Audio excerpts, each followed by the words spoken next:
രേണുസുതി സാധാരണക്കാരിയിൽ നിന്നും സാധാരണക്കാരിയായിട്ടുള്ള ഒരാളാണ്. അപ്പം അതാണ് ഏറ്റവും വലിയ അതിനുള്ളൊരു മറുപടി എന്ന് പറഞ്ഞു കഴിഞ്ഞാൽ. കാരണം അവർക്കൊന്നും പറ്റിയൊരു സംഭവമല്ല ഇത്. ബിഗ് ബോസ് മലയാളം സീസൺ 7-ൽ ഈ ആഴ്ച പുറത്തായത് 2 പേരാണ്. കലാഭവൻ സരികയും ആങ്കർ ശാരികയും.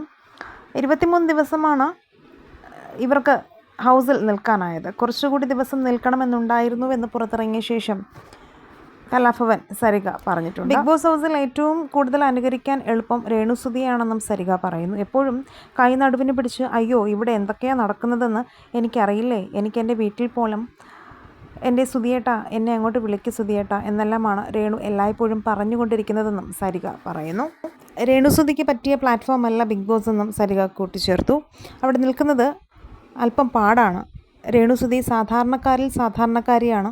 അതുകൊണ്ട് തന്നെ അവിടെ നിൽക്കാൻ അത്ര എളുപ്പമല്ല. പക്ഷേ രേണുവിനേക്കാൾ നല്ലോണം പെർഫോമൻസ് ചെയ്യുന്ന ആളുകളാണ് പുറത്തേക്ക് പോകുന്നതെന്നും സരിക കൂട്ടിച്ചേർത്തിട്ടുണ്ട്. പിന്നെയെല്ലാം പ്രേക്ഷകരുടെ വോട്ടിൻ്റെ അടിസ്ഥാനത്തിലാണ് എന്നുള്ളതാണ് വസ്തുത.